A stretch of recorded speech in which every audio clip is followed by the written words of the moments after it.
So yeah, I probably have to get a lot better about this whole social distancing business. Just yesterday I was getting on an elevator with an old lady and another guy, and as soon as I get on, she looks a little bit uncomfortable and asks to get off. And what I realized after she stepped out was that it's not that she forgot something, it's just that she didn't want it to be stuck in the same elevator cab as two other people.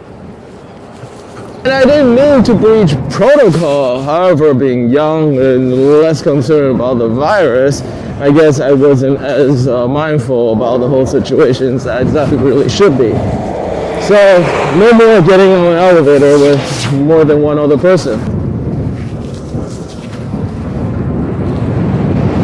It is Sunday, March 23rd, 2020, and this is not part of my regular Z10 vlog about electric unicycle and electric rideables, but since somehow this had become part of how I come to terms with things,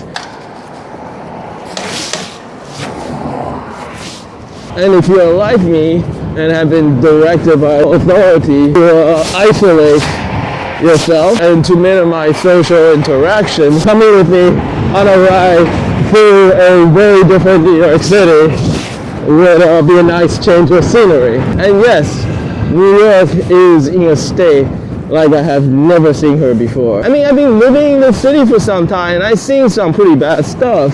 There was the 2003 blackout when the whole New York City shut down, including the subway, and I had to walk all the way back to Queens to shelter at my parents' house. And then there was Hurricane Sandy, when floodwater came within a block of where I live. And finally, of course, there was 9/11. I saw the Twin Tower fall with my own eye, and I still remember to this day the scream of my coworker as she realized that her brother worked atop one of the towers. But this had been something completely different. There are no telltale signs of disaster. There's nothing physically that is different with the city, just that its people, which is fundamentally what make up a city, is missing. As they should. The governor of New York State had issued what was just short of a shelter-at-home order. Anyone who is not engaging in essential services is asked to stay home, since New York City has now become the epicenter of the spread of the COVID-19 viruses in the United States. Last I heard, there were about 10,000 confirmed cases right here in New York City.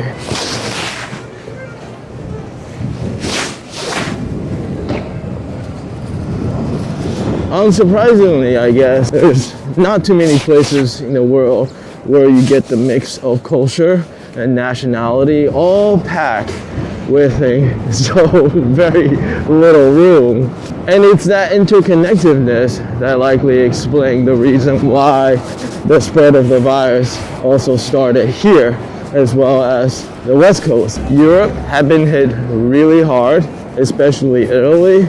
Last I heard that the death toll there had surpassed that of China already, something that would have been unthinkable just a week ago.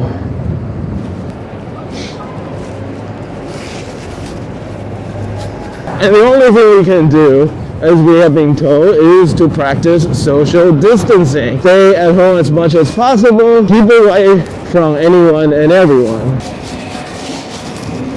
in the hope that we can flatten the curve so as to not overwhelm our healthcare system when we do get sick.